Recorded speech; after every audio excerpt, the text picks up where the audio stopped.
तो हम लोग ने एक सीरीज शुरू करी हुई है और जो सीरीज है मदर्स एजुकेशन हब में होने वाले ऑफलाइन टेस्ट जो आपके हर संडे को होते हैं उसके सॉल्यूशन को लेकर के, जिसके 3 वीडियो मैंने पहले डाल चुका हूं और आज उसका चौथा वीडियो है। और इन वीडियो का जो पर्पस है, कोर पर्पस, वो सिर्फ एक ये है कि हमें एग्जाम में क्वेश्चन को किस तरीके से अटेम्प्ट करने चाहिए, हमारा एग्जाम में क्वेश्चन करने का तरीका क्या होना चाहिए। दोस्तों, हम टॉपिक को पढ़ते हैं बेसिक से लेकर के एडवांस लेवल तक, सारी की सारी चीजें, लेकिन जब हम टेस्ट सीरीज का सॉल्यूशन मैं आप लोगों को दे रहा हूँ तो यहां पर हम बेसिक चीजों की बात नहीं करेंगे। मैं ये मान के चलूंगा कि आपको टॉपिक की बेसिक समझ है। कुछ कुछ बातें जो आपको पता नहीं है या पता मुझे बतानी चाहिए वो मैं साथ साथ में आपको बताता हुआ चलूंगा। लेकिन मोर और लेस जो हमारा ओरिएंटेशन रहेगा वो ओरिएंटेशन रहेगा कि एग्जाम में हमारी क्वेश्चन को करने की अप्रोच क्या होनी चाहिए। आप बहुत बार देखते होंगे कि सर हमें एग्जाम में टाइम नहीं मिलता, हमारा पेपर जो है वो खत्म नहीं हो पाता, क्वेश्चन पूरे हो नहीं पाते। उसका कारण है हमारी अननेसेसरी की कैलकुलेशन। कुछ दोस्त क्या करते हैं कि वो वीडियो को सिर्फ शुरू का थोड़ा सा देख लेते हैं या लास्ट का जो क्वेश्चन उनसे नहीं हुआ केवल वो देख लेते हैं। दोस्तों, ये वीडियो केवल उन्हीं के लिए नहीं है जिन्होंने टेस्ट दिया है, जिन्होंने टेस्ट नहीं दिया है उनके लिए भी यूजफुल है। Maths with Mohan Gupta channel पर आप लोगों को पिछले 3 वीडियो भी मिल जाएंगे और ये चौथा वीडियो मैं डाल रहा हूं। दोस्तों, इसके अंदर आपने अगर क्वेश्चन नहीं दिया है, टेस्ट नहीं दिया है, तो आप लोगों को क्वेश्चन को पोस्ट करना है और पोस्ट करने के बाद में उसका सॉल्यूशन करना है। फिर आपको देखना है कि क्या आपने जो तरीका किया क्या उसी तरीके से हम कर सकते थे, या कई क्वेश्चन के अंदर ऐसा होता है कि उस सवाल को बेसिक से ही करना चाहिए लेकिन हम अननेसेसरी की शॉर्ट ट्रिक लगा रहे होते हैं और हम क्वेश्चन को गलत कर देते हैं। इन सभी बातों को आप लोग सीख पाएंगे इस वीडियो में। तो अगर आप फ्रेशर हैं तो भी आपके लिए हेल्पफुल है, अगर आपने टेस्ट दिया है तो भी आपके लिए यूजफुल है, और अगर आपने टेस्ट नहीं दिया है तो भी आपके लिए यूजफुल है। दोस्तों, इस सीरीज में आप देखेंगे कि हाँ, कहीं ना कहीं आप अपनी स्पीड को बढ़ा चुके होंगे। जो रेगुलर इस वीडियो को देख रहा है, जिसने पिछले वीडियोस को नहीं देखा है, दोस्तों उनको वीडियो देखने हैं। अगर आपने टेस्ट नहीं दिया है, आप क्वेश्चन को पोज करें, पोज करने के बाद सॉल्व करें और उसके बाद में सॉल्यूशन को देखें। लेकिन ये आपकी स्पीड को बढ़ाने के लिए है। इस सीरीज का ऑब्जेक्टिव आपकी स्पीड बढ़ाना है, मोर और लेस हम इसी चीज के ऊपर काम करने वाले हैं। तो शुरू करते हैं दोस्तों हम क्वेश्चन नंबर 51।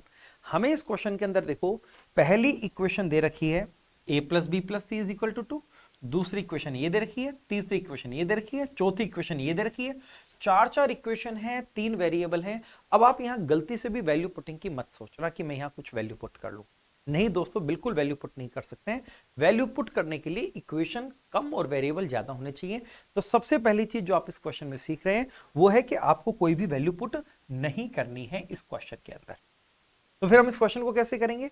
देखो, हमारे पास ये सारी वैल्यू दे रखी है और A square plus B square plus C square का मान पूछा है। देखो, जिस फॉर्मूले को हम यूज करने वाले में, फॉर्मूला आप सबको आता होगा फिर भी मैं लिख दे रहा हूं। वो फॉर्मूला है A cube plus B cube plus C cube minus 3abc is equal to A plus B plus C, A square plus B square plus C square minus A B minus B C minus C A. यह formula आप सभी को आता होगा, सबको पता होगा।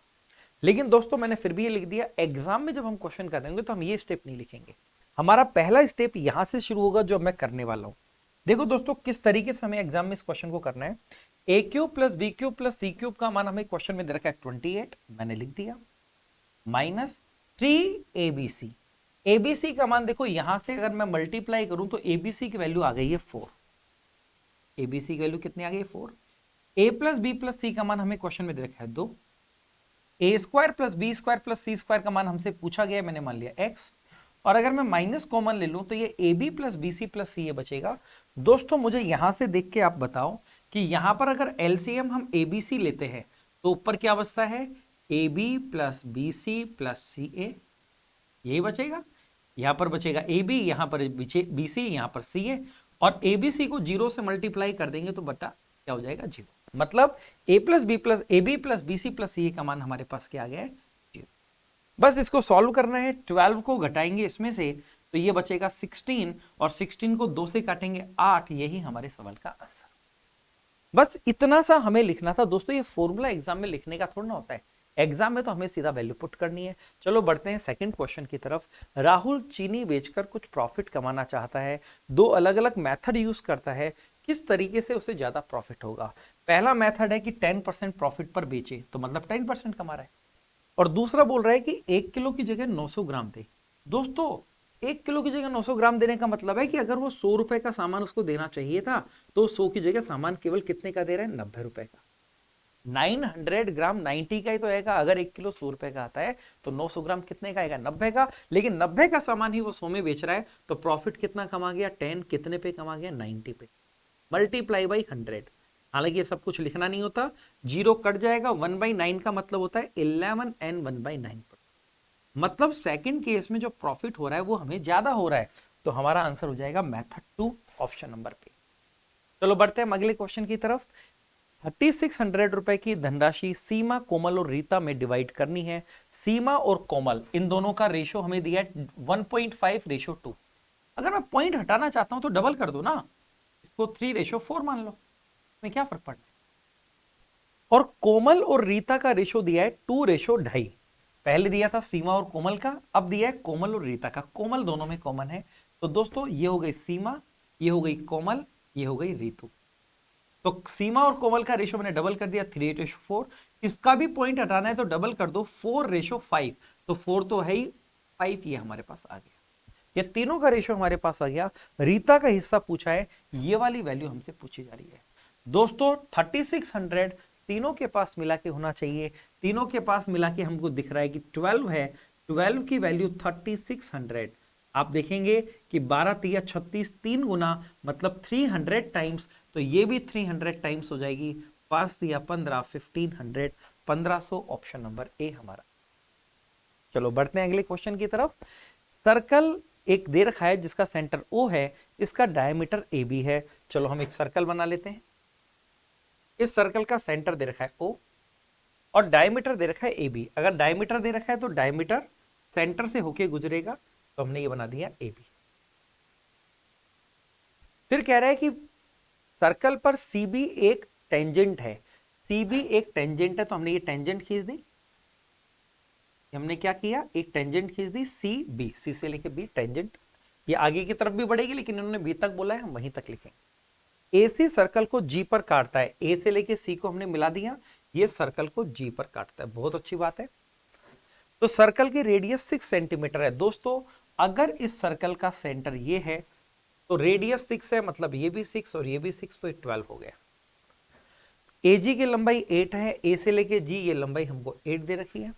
तो बीसी की लंबाई क्या होगी, इस बीसी की लंबाई हमसे पूछी गई है, ये क्या होगी।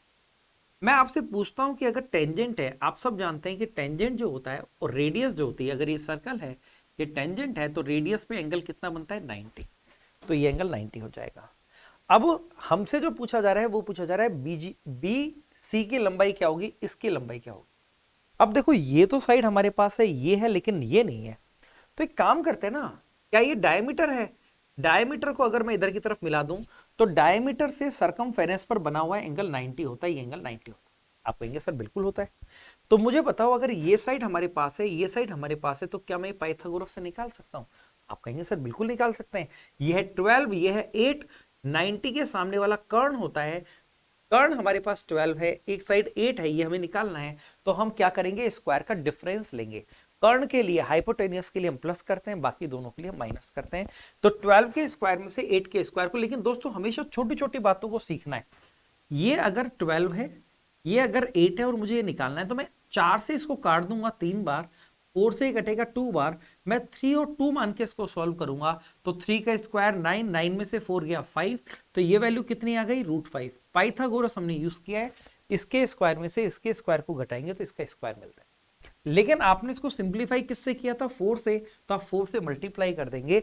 अगर ये 8 है, ये 12 है, तो ये 4√5 होता है। लेकिन ये सारी चीजें हमें मन में करनी होती है दोस्तों। तो हमारे पास इसकी लंबाई कितनी आ गई, मैं कलर चेंज कर देता हूं, इसकी लंबाई हमारे पास आ गई है 4√5, ये इसकी लंबाई आ गई। अब दोस्तों मुझे एक बात बताओ कि क्या ये एक राइट एंगल ट्राइंगल है। आप कहेंगे सर बिल्कुल है। और क्या राइट एंगल ट्राइंगल के अंदर हम एक रिजल्ट जानते हैं कि इस साइड का जो स्क्वायर होता है, देखो ये राइट एंगल ट्राइंगल ऐसा है, ये राइट एंगल ट्राइंगल ऐसा है, और यहां से हम जब एल्टीट्यूड खींचते हैं तो इस साइड का स्क्वायर जो हमने ये लिखा, ये लाइन खींची है, इसका स्क्वायर इन दोनों के प्रोडक्ट के बराबर होता है। मतलब 4√5 का स्क्वायर 4√5 इंटू 4√5, स्क्वायर को मैंने 2 बार लिख दिया ताकि काटने में आसानी रहे। ये बराबर होगा 8 इंटू जीसी के, 8 इंटू। आप देखेंगे 4 से ये कटेगा 2 बार और 2 से ये कटेगा 2 बार, तो √5 इंटू √5 हो गया 5, 5 2 जा 10, तो जी सी की लंबाई हमारे पास कितनी आ गई है? 10। ये 10 आ गई।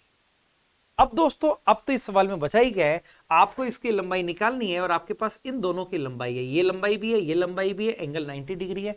तो प्लस करना है या माइनस करना है? प्लस करना है, क्योंकि कर्ण है 90 के सामने वाला सबसे बड़ा होता है। तो इसका स्क्वायर करेंगे 16 पंजू 80, प्लस इसका स्क्वायर करेंगे 10 का स्क्वायर 100, और इसका क्या कर देना है? रूट 180 हमारा आंसर हो गया। √180 में से अगर मैं 36 को बाहर निकालूं, 36 गुना 5 होता है, तो 6√5, ऑप्शन नंबर ए हमारा आंसर हो जाएगा। मैं उम्मीद कर रहा हूं कि आप इस बात को समझे होंगे। इसके लिए राइट एंगल की कुछ बेसिक प्रॉपर्टी हैं जो आप लोगों को पता होनी चाहिए। जैसे पहली प्रॉपर्टी है कि राइट एंगल ट्रायंगल में अगर राइट एंगल से एल्टीट्यूड खींचते हैं तो इसकी लंबाई का स्क्वायर इन दोनों के प्रोडक्ट के बराबर होता है।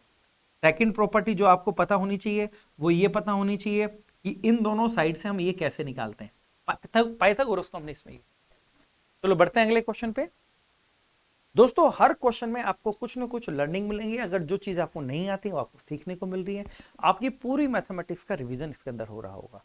और मैथ्स विद मोहन गुप्ता जो चैनल है, उस चैनल के अंदर अगले कुछ वीक में, 2 वीक के बाद में रेगुलर वीडियो डालने में शुरू करूंगा, जिसके अंदर अभी तो हम लोग सीरीज ही टेस्ट सीरीज को ही सॉल्व कर रहे हैं। टेस्ट सीरीज के बाद में उसमें टॉपिक को भी हम लोग लेना शुरू करेंगे। एक एक टॉपिक करके हम उसके अंदर डालना शुरू करेंगे। एक एक कॉन्सेप्ट के ऊपर हम लोग काम करेंगे कि कैसे कॉन्सेप्ट को स्ट्रॉन्ग करें और कैसे एग्जाम के अंदर हमारी अप्रोच होनी चाहिए। दोस्तों, गीता की इनकम सविता की इनकम से 37/27 ज्यादा है। ये गीता है, ये सीता है। गीता की इनकम सविता से तो सविता की इनकम अगर 27 है तो बोल रहा है कि गीता की इनकम 37 ज्यादा है। मतलब 37 ऐड करोगे तो कितना हो जाएगा? 60। अगर इसकी 27 है तो इसकी 37 ज्यादा हो गई, मतलब 64 हो गई। सविता अपनी इनकम का 10% खर्च करती है और गीता अपनी इनकम को किस दर पर खर्च करे? सविता जो है वो उसका एक्सपेंडिचर हमें दे रखा है 10%, और गीता का पूछा है कि कितने परसेंट खर्च करे, हमने मान लिया X%, ताकि 3 वर्ष बाद उनके पास समान राशि बचे यदि वे कंपाउंड इंटरेस्ट के आधार पर खर्च। दोस्तों, यहां कंपाउंड इंटरेस्ट का मतलब है कि परसेंटेज पे परसेंटेज लगाना। अब आप मुझे बताओ, अगर 10% पैसा वो खर्च कर रही है, इसका मतलब पैसा कितना बचेगा? 90%। और कितने साल की बात कर रहा है? 3 साल की, तो 3 बार मल्टीप्लाई करना पड़ेगा, मतलब 3 पावर लगा। इतना पैसा उसके पास बचेगा। और ये कितना खर्च कर रही है? X%। अगर X% खर्च कर रही है तो कितना पैसा बचेगा? 100 माइनस X%। और कितने साल की बात हो रही है दोस्तों? 3 साल की, तो यहां पावर 3 लगा देंगे और 3 साल बाद पैसा बराबर होना चाहिए। जो इस बात को नहीं समझ पा रहा वो फॉर्मूला याद करे, P into 1 plus R by 100 की पावर T। लेकिन यहाँ प्लस की जगह माइनस क्यों करा है हमने? क्योंकि यहाँ पर पैसा खर्च हो रहा है, कम हो रहा है, ज्यादा नहीं हो रहा है। इंटरेस्ट में पैसा बढ़ता था, यहाँ कम हो रहा है।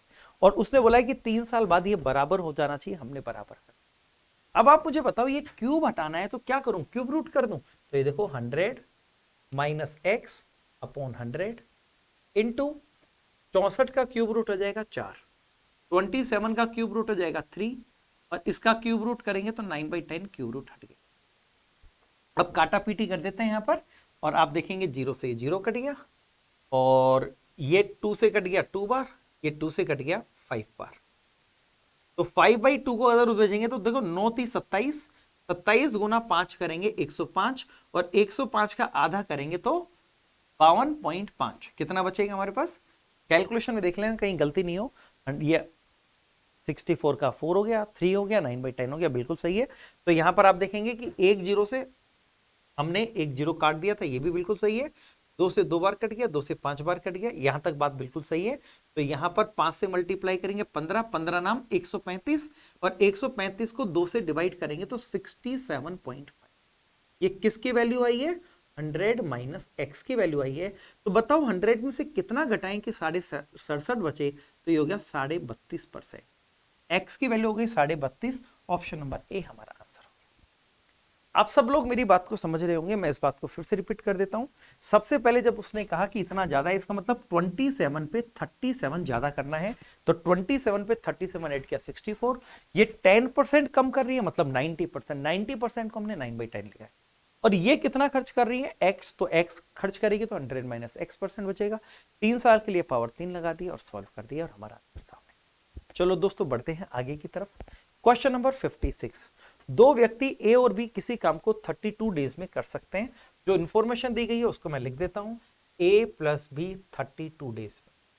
फिर आगे क्या बोला कि बी अकेला उस काम को 48 डेज में कर सकता है। बी अकेला जो है वो 48 डेज में कर सकता है, अच्छी बात है। फिर आगे बोल रहे हैं उन्होंने एक साथ काम करना शुरू किया और 8 दिन बाद बी को तीसरे, पहले हम 2 स्टेप कर लेते हैं। हमारा पहला स्टेप होता है एलसीएम। तो दोस्तों इनका एलसीएम हो गया 96, डिवाइड करेंगे तो 96 से डिवाइड करेंगे 48 2 बार और ये 3 बार।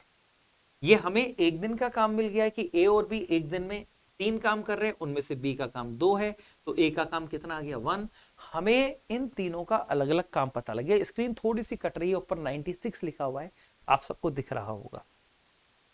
दोस्तों इन्होंने कहा कि उन्होंने एक साथ काम करना शुरू किया और 8 दिन बाद बी को तीसरे व्यक्ति सी ने रिप्लेस कर दिया। तो दोस्तों 8 दिन तक तो काम कर लिया ना, तो 8 दिन में 3 के हिसाब से दोनों जने मिलके एक दिन में 3 खिलौने बनाते हैं। तो 8 दिन में कितने खिलौने बन गए, 24 बन गए। अब वो कह रहा है कि 8 दिन बाद बी को तीसरे व्यक्ति सी ने रिप्लेस कर दिया, जिसकी एफिशिएंसी बी से आधी है। मतलब बी को रिप्लेस कर दिया गया है सी से। बी कितना काम करता था, 2। अब बी की जगह कौन आ गया, सी आ गया, और सी की एफिशिएंसी केवल 1 है, और ए पहले से ही था, ए की एफिशिएंसी 1 ही है। इसका मतलब अब डेली काम कितना होगा, 2 काम होगा। पहले ए और बी थे, बी की एफिशिएंसी 2 है, लेकिन वो बोल रहा है कि सी की एफिशिएंसी बी से आधी है, मतलब 2 की जगह वो एक ही काम करेगा। तो एक दिन में अब 2 खिलौने बनेंगे, तो बताओ काम पूरा होने में कितने दिन लगेंगे। दोस्तों टोटल 96 काम करना था, 24 हो चुका, तो 72 काम अभी भी बचा हुआ है, और अब एक दिन में केवल 2 काम हो रहा है, तो 36 दिन और लगेंगे। और पहले कितने दिन लग चुके थे, 8 दिन, क्योंकि उसने टोटल दिन पूछा है। तो 36 प्लस 8 करेंगे, 44 डेज हमारा आंसर हो जाएगा। उसने हमसे टोटल दिन पूछे कि पूरा होने में टोटल दिन, 8 दिन पहले लग गए और 36 दिन बाद में लग गए, तो टोटल 44। Question number 57।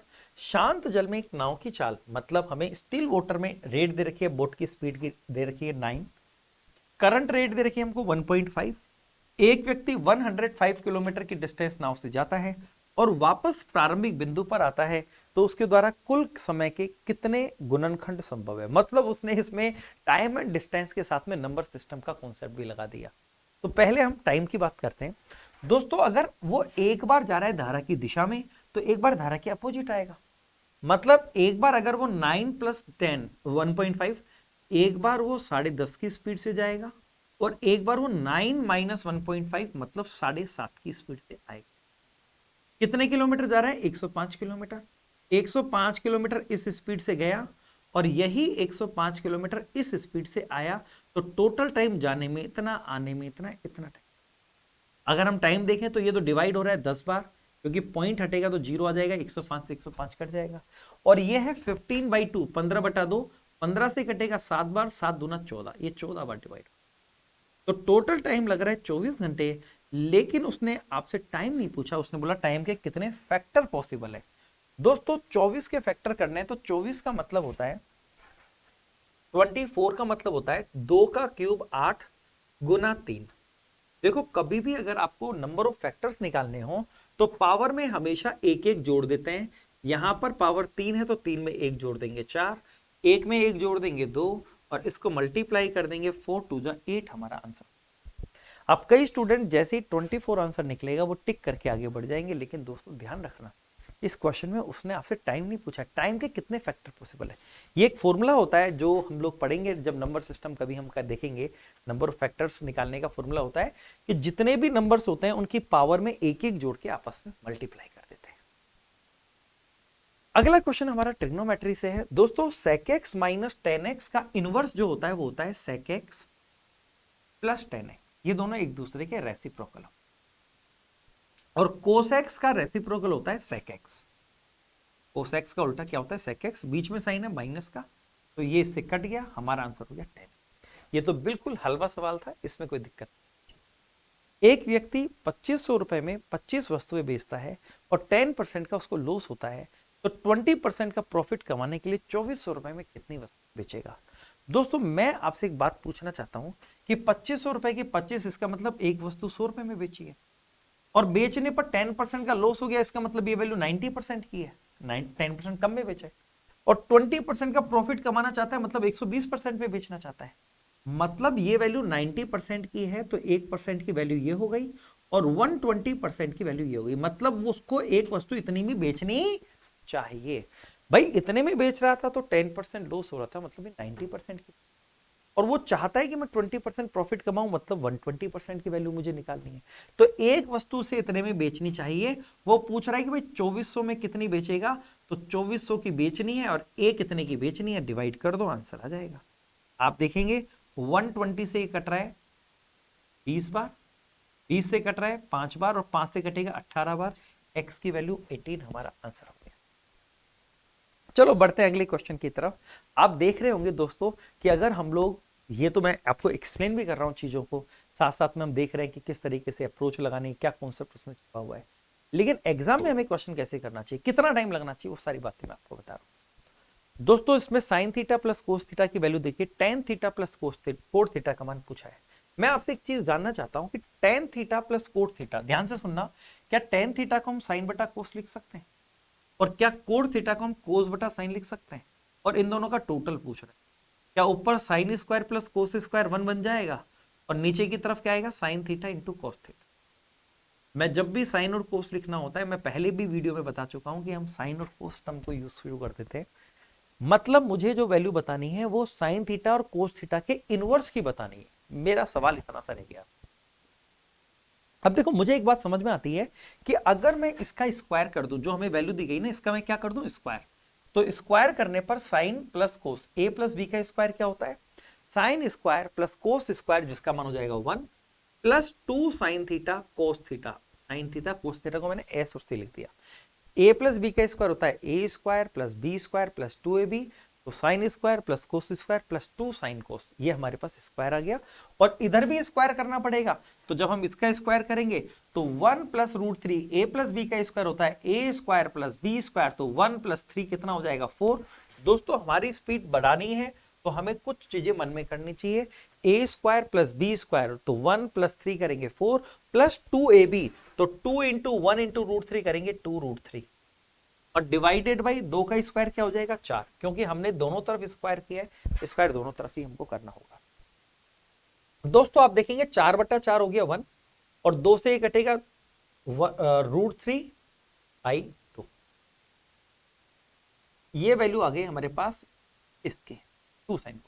आप देखेंगे 1 से 1 कट गया, अगर 2 इधर आ जाएगा तो sine theta into cos theta की वैल्यू हमारे पास आ गई रूट 3 बाई 2 दूनी क्या हो जाएगा 4। अब आप मुझे बताओ क्या हमें साइन थीटा कोस थीटा चाहिए था या उसका उल्टा चाहिए था, उल्टा, तो हमारा आंसर इसका उल्टा होगा 4/√3, ऑप्शन नंबर डी हमारा आंसर हो जाएगा। मैं उम्मीद कर रहा हूं दोस्तों कि आप इस बात को समझ पा रहे हैं, आपको इसमें कोई दिक्कत नहीं आ रही। अब मैं आपसे एक छोटी सी बात पूछना चाहता हूं, और उसी के साथ में हमारा एक क्वेश्चन कंप्लीट हो जाएगा विद इन ए सेकेंड। ये तो हो गया बेसिक तरीका, हम ऐसा कुछ करेंगे नहीं, आप मुझे सिर्फ इतनी सी बात बता दो कि क्या ये 1/2 प्लस √3/2 नहीं है क्या, तो आप कहेंगे सर है। तो क्या साइन 30 डिग्री का मान 1/2 और कोस 30 डिग्री का मान √3/2 नहीं होता क्या, होता है। इसका मतलब यहां एंगल जो थीटा है वो 30 डिग्री है, और अगर 30 डिग्री का मान मैं यहां रखूं तो tan 30 का मान होता है 1/√3, और कोट 30 का मान होता है √3। इन दोनों का टोटल करना है तो ये ऊपर जाएगा 3 और 1 4, 4/√3 हमारा आंसर। दोस्तों जिस क्वेश्चन को हमने बेसिक तरीके से इतना लंबा किया, वही सवाल आप देखो कि केवल वैल्यू पुटिंग करने से कितनी आसानी से हो। मैं उम्मीद कर रहा हूं कि आप इस बात को समझ गए हैं। अगला क्वेश्चन देखते हैं, क्वेश्चन नंबर 61 क्या कह रहा है। एक इमारत बेलन के आकार की है कि बेलन का डायमीटर, बेलन जो है वो ऐसा होता है, बेलन के आकार की हो गई। इन्होंने बोला है कि बेलन का डायमीटर पर अर्धगोलीय गुंबज है, यहां पर एक गुंबज बना हुआ है ऐसा आधा गोला, ठीक है। फिर बोल रहा है कि इमारत की हाइट बेलन की रेडियस से 3 गुना है। आप मुझे बताओ बेलन की रेडियस को अगर मैं आर मान लूं, ये आर मान, तो वो ये कह रहा है कि इस इमारत की हाइट यहां से लेके यहां तक इसका 3 गुना है, 3 गुना का मतलब 3r। अब आप मुझे बताओ अगर रेडियस ये आर है तो ये भी तो आर ही होगी, इसका मतलब 3r में से अगर ऊपर वाला r चला गया तो इसकी हाइट कितनी आ गई 2r, यहां से यहां तक कितना हो गया 2r। बात समझ में आ रही है। उसने बोला है कि इमारत में इतने मीटर क्यूब हवा है, इसका मतलब हमें इसका वॉल्यूम दिया गया है। दोस्तों इसको अगर हम सिंप्लीफाई कर लें तो 21 गुना 7 करेंगे 147, 14 बचेगा, और 12 126 में 14 जोड़ेंगे 140 हो जाएगा, और प्लस 1 करेंगे तो ये 8 हो जाएगा 7 की जगह बटा 21। इस चीज को मैं ऐसा लिख सकता हूं। ये हमें सिलेंडर का वॉल्यूम दे रखा है, और सिलेंडर का वॉल्यूम होता है पाई आर स्क्वायर एच, तो मैं इसको बराबर करता हूं पाई आर स्क्वायर, आर आर ही है, और एच, दोस्तों एच जो है देखो ध्यान से सुनना, या इधर स्पेस कम पड़ेगा मैं इधर कर लेता हूं। जो इसका वॉल्यूम है ना दोस्तों, सिलेंडर का वॉल्यूम वो होता है पाई पाई आर स्क्वायर एच, एच का मान कितना है 2r। और जो अर्धगोला है, अर्धगोला इसका वॉल्यूम होता है 2/3 पाई आर क्यूब।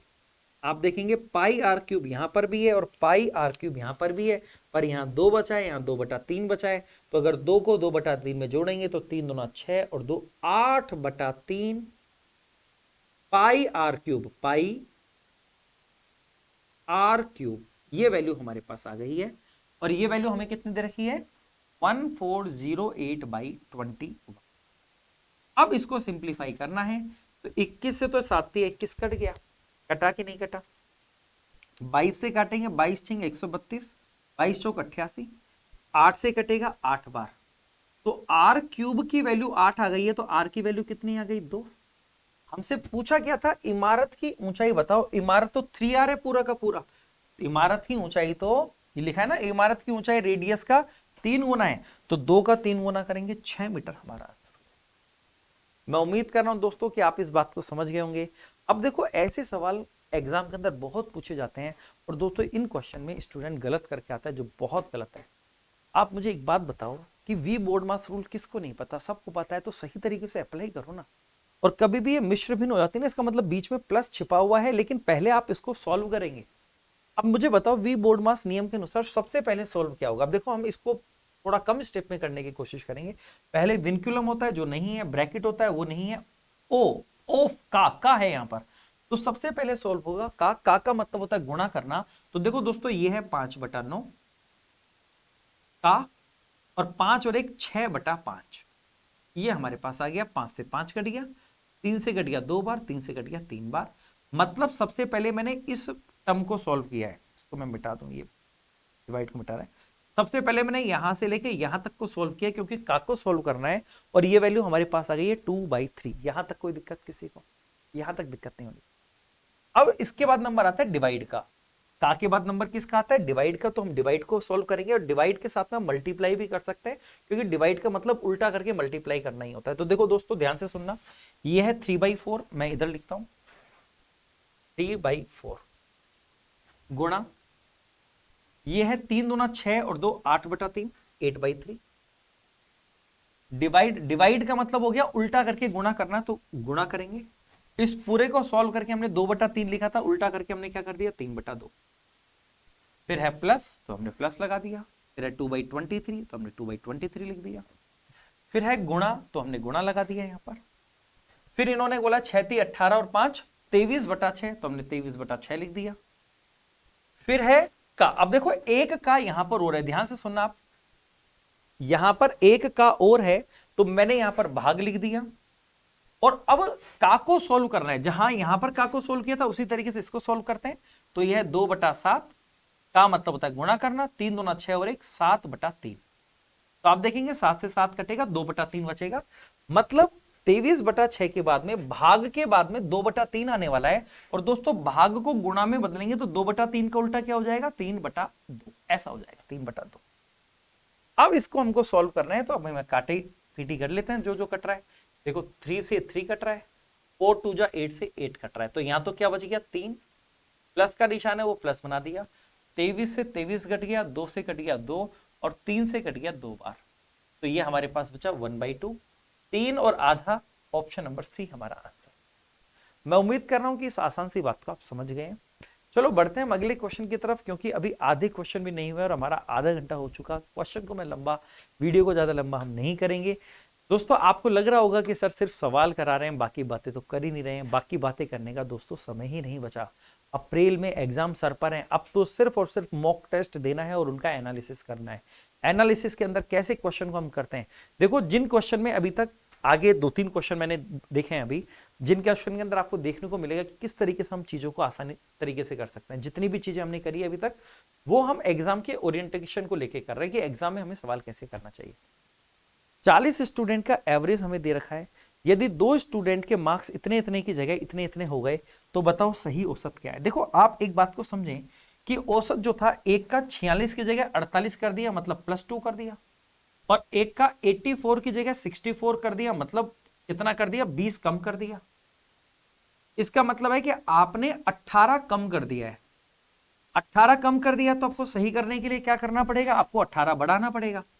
कितने स्टूडेंट है, 40 स्टूडेंट हैं, तो एक स्टूडेंट में कितना बढ़ाओगे, चेक करते हैं। 0 से तो ये पॉइंट आ जाएगा, और अगर मैं यहां पर पॉइंट 0 हटाया, पॉइंट आ गया, तो 0.45 बढ़ाएंगे तो 68.45 मेरा आंसर। बस इतना ही सवाल को करना होता है, इससे ज्यादा टाइम नहीं देना होता है। मैं फिर से रिपीट कर रहा हूं, हम केवल नेट चेंजेस देखते हैं कि कितना नेट चेंजेस हुआ, एक में 2 बढ़ा, एक में 20 कम हुआ, 18 कम हो गया। तो अगर करेक्शन करना है तो 18 बढ़ाना पड़ेगा। कितने स्टूडेंट में, 40 में, तो एक में कितना बढ़ेगा, 0.45। 10√2 सेंटीमीटर डायगोनल वाला एक स्क्वायर को बेस मानकर एक पिरामिड बनाया गया है। यदि पिरामिड की हाइट हमें दे रखी है तो उसका तिर्यक पृष्ठीय क्षेत्रफल, देखो हमसे जो पूछा गया है वो लेटरल सरफेस एरिया पूछा गया है, और पिरामिड के लेटरल सरफेस एरिया का फॉर्मूला होता है हाफ इंटू बेस का पेरीमीटर इंटू स्लैंट हाइट। अब बेस का पेरीमीटर निकल जाएगा क्योंकि बेस है स्क्वायर, स्क्वायर का डायगोनल 10√2 है, इसका मतलब स्क्वायर की जो साइड होगी वो 10 हो जाएगी, क्योंकि साइड जो होती है वो उसका डायगोनल √2 गुना होता है। ये साइड कितनी आएगी, 10। अगर 10 है तो बेस का पेरीमीटर तो 10 गुना 4 कितना हो गया, 40। यहां कोई दिक्कत नहीं। लेकिन स्लैंट हाइट कैसे निकालेंगे, देखो दोस्तों अगर ये कोई पिरामिड है, आप इस बात को समझिएगा, अगर ये थोड़ा बड़ा बनाना है मेरे को, अगर ये कोई पिरामिड है, इसका बेस एक स्क्वायर है, जो स्लैंट हाइट होती है ना वो क्या होती है वो समझना। स्लैंट हाइट होती है जो इसका तिर्यक पृष्ठ है, कोई सा भी तिर्यक पृष्ठ देख लो, ये 3D में 3D डायग्राम को हमने 2D में बनाया, ये ऐसा दिखेगा। आपको थोड़ा सा समझना पड़ेगा, बेसिक बातें ज्यादा मैं डिस्कस कर नहीं सकता हूं।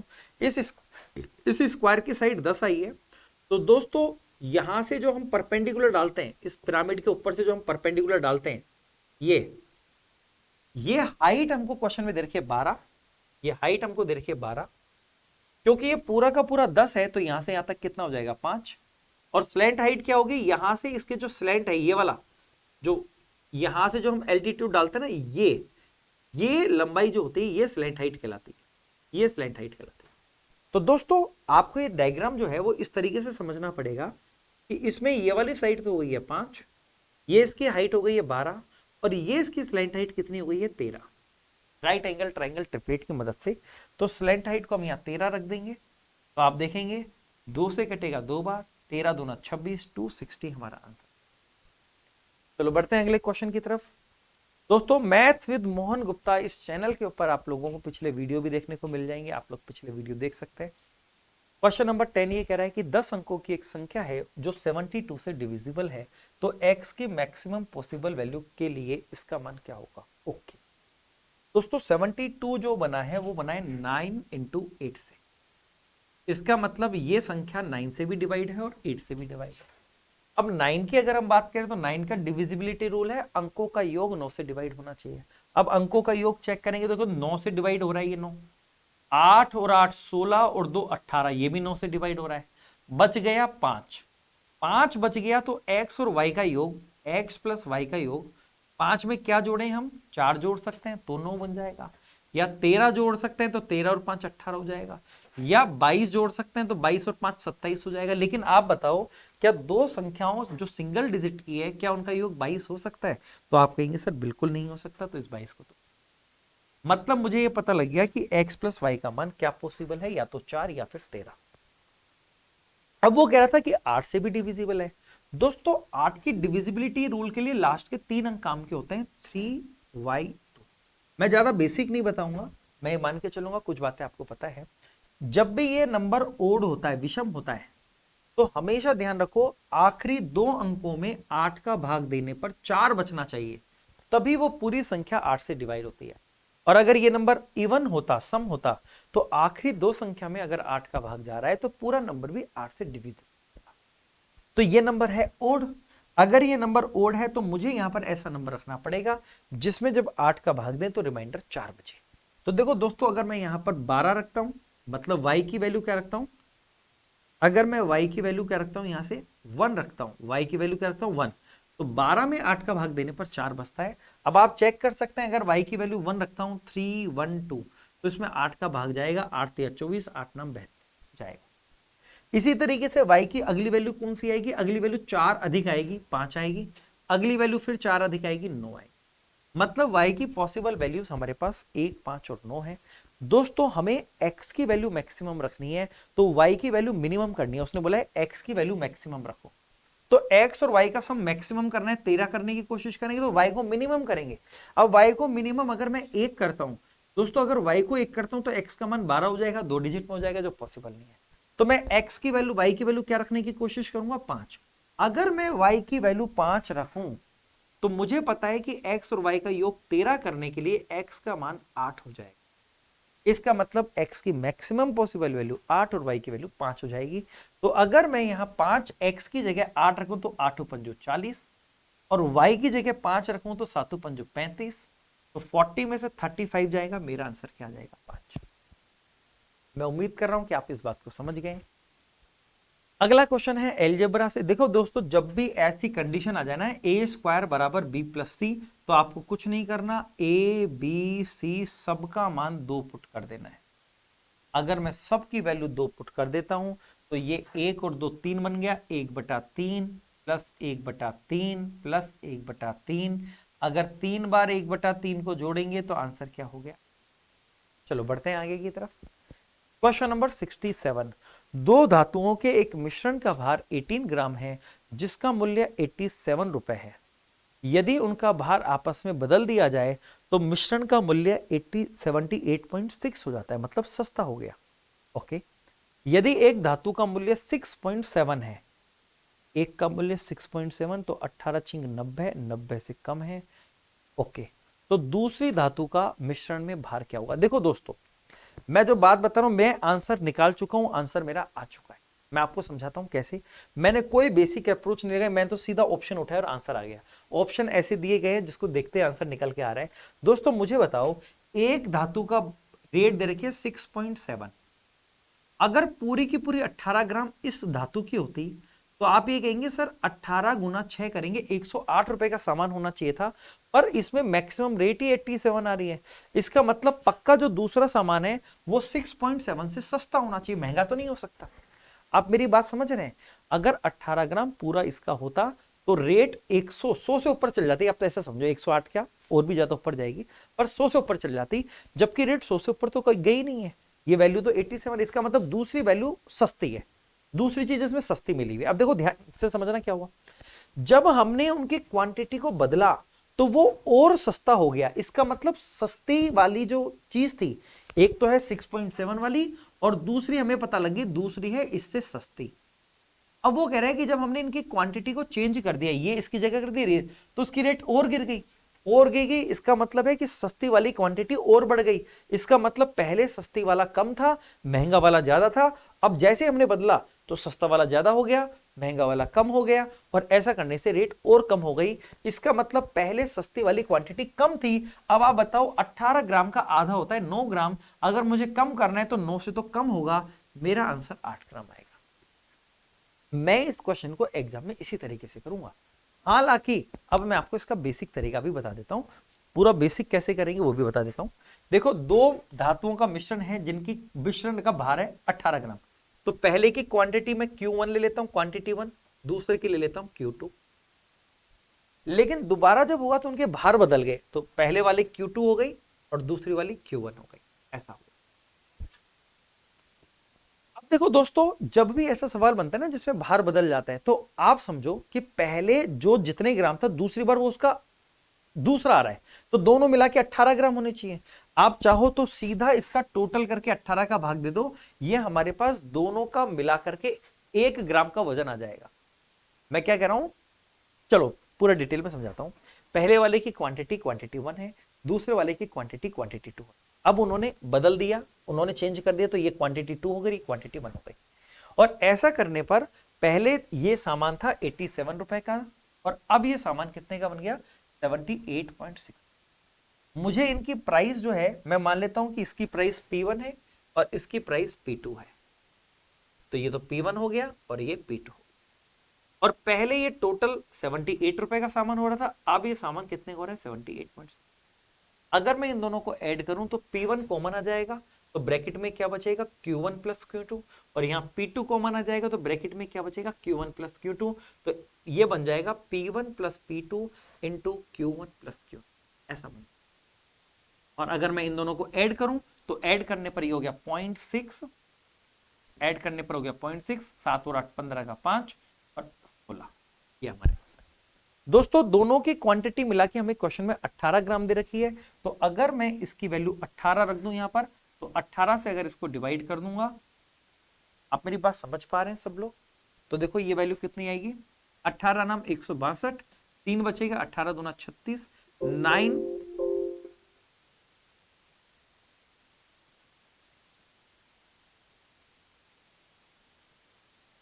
क्या हो गया यहां पर, अगर हम लोग देखें तो 18 9 जा करा था हमने 162, 3 बचा था, 18 दूना 36, क्या हो गया, ये क्या हो गया है, हाँ, तो 18 दूना 36, तो ये हमारे पास 9.2, 9.2 क्या आ गया हमारे पास, दोनों का मिला के प्राइस, जिसमें से पहले का प्राइस 6.7 है, P1 हमारे पास 6.7 है, अगर मैं इसको घटा दूं तो ये हमारे पास कितना बचेगा, 2.5 रुपए। हमें ये पता लग गया कि जो दूसरा सामान है वो 2.5 रुपए का है। अब देखो ध्यान से सुनना, पहले वाली वस्तु 6.7 की है, दूसरे वाली वस्तु हमारे पास 2.5 रुपए की है, और हमारे पास ये वैल्यू दे रखी है कि ये दोनों मिला के 18 ग्राम है। तो दोस्तों अगर पहले वाली x मान लूं, पहले वाली x मान लूं कि पहले वाली x ग्राम है, जगह का मैं इधर ले रहा हूं, तो दूसरी वाली बचेगी 18 माइनस x ग्राम। पहले वाली वस्तु का भाव है 6.7 और दूसरी वाली का हमने निकाला है 2.5, और ये दोनों मिलाकर के हमारे पास कितना होना चाहिए, 87 रुपए।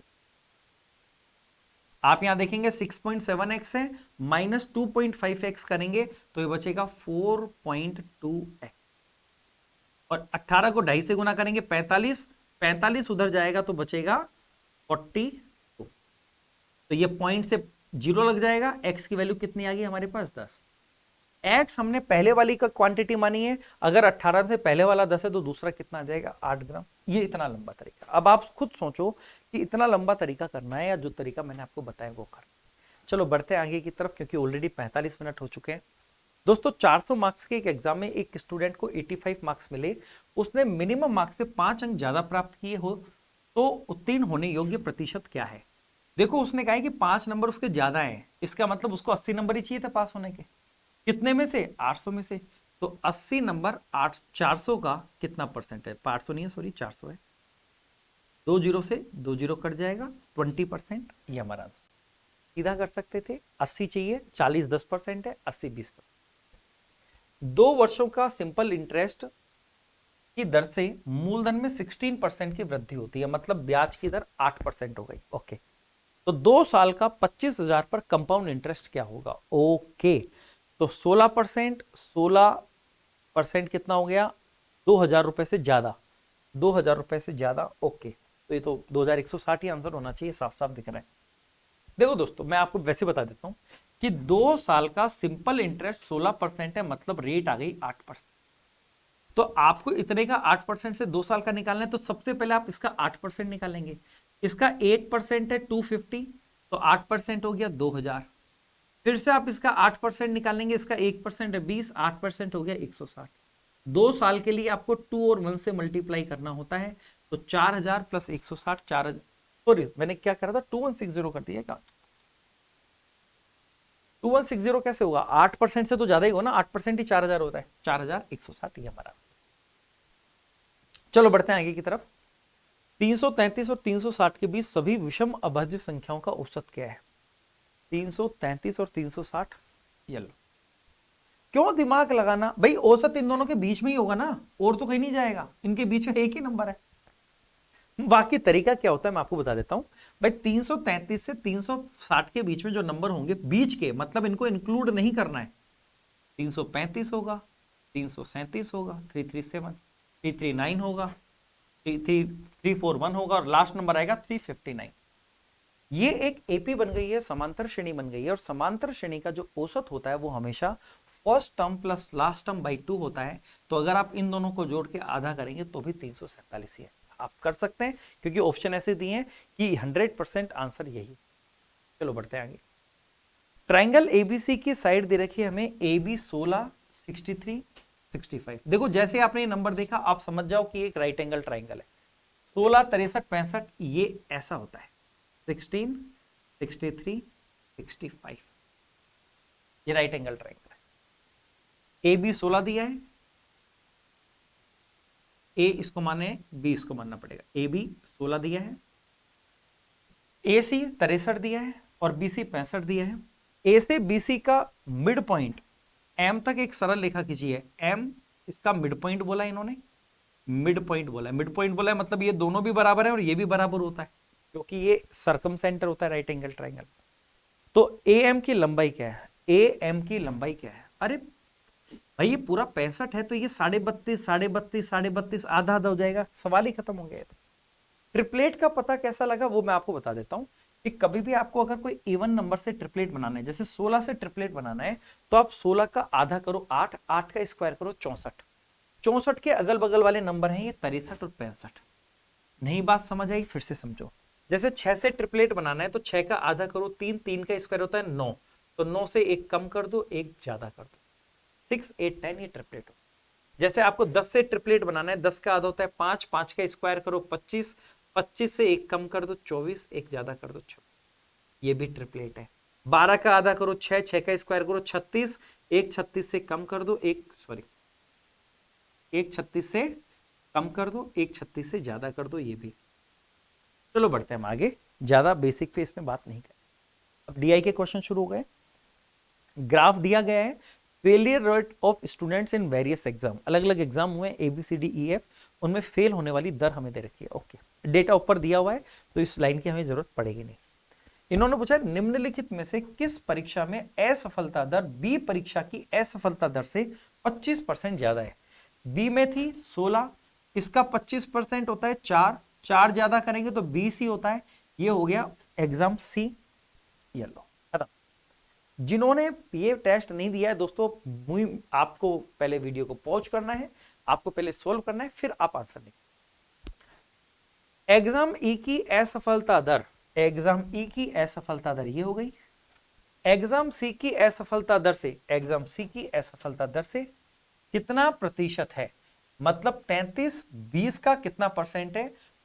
33, 20 का 5 गुना कर दो सीधा, 20 का कितना परसेंट है ये पूछा है, तो 20 से कटेगा 5 बार, 5 गुना करेंगे 165%। Option number C answer.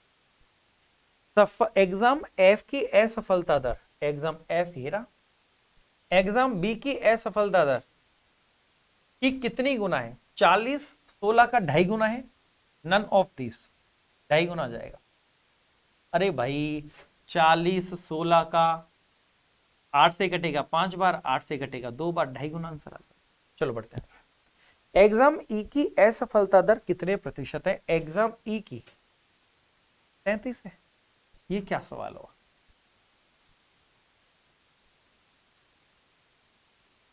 अच्छा, असफलता दर कितने प्रतिशत है दोस्तों? 33 नहीं आएगा ना दोस्तों, ध्यान यहां पे एक चीज ध्यान रखना, प्रतिशत बोला है उन्होंने। मैं सोचा इतना लल्लू सवाल कैसे पूछ लिया। दोस्तों 33 फेल हुए हैं कितने में से? प्रत्येक 1000 में से। तो 1000 में से 33, तो 100 में से 3.3, 3.3 का मतलब ऑप्शन नंबर। तो दोस्तों इसी के साथ आपके पूरे 25 क्वेश्चन का यहाँ पर सॉल्यूशन मैंने आपको बता दिया है। अब आप लोग देख रहे होंगे कि कौन किन क्वेश्चन में आप लोगों ने कितना टाइम दिया, आपको कितना टाइम बच सकता था। चलो दोस्तों वीडियो को ज्यादा लंबा नहीं करते हैं। मैं उम्मीद कर रहा हूं कि आप लोग चीजें समझे होंगे और आप लोगों ने जो क्वेश्चन में गलतियां की उनको आप सुधार करेंगे और अपने सीट के ऊपर काम करेंगे। Thank you very much. और इस चैनल पे बने रहना। मैथ्स विद मोहन गुप्ता के नाम से जो चैनल है दोस्तों, आप यूट्यूब पे सर्च कर सकते हैं, आपको मिल जाएगा। और इसके अंदर आप लोगों को कुछ वीक में, 2 वीक के आसपास में आपको कंटेंट मिलना शुरू हो जाएगा। Thank you.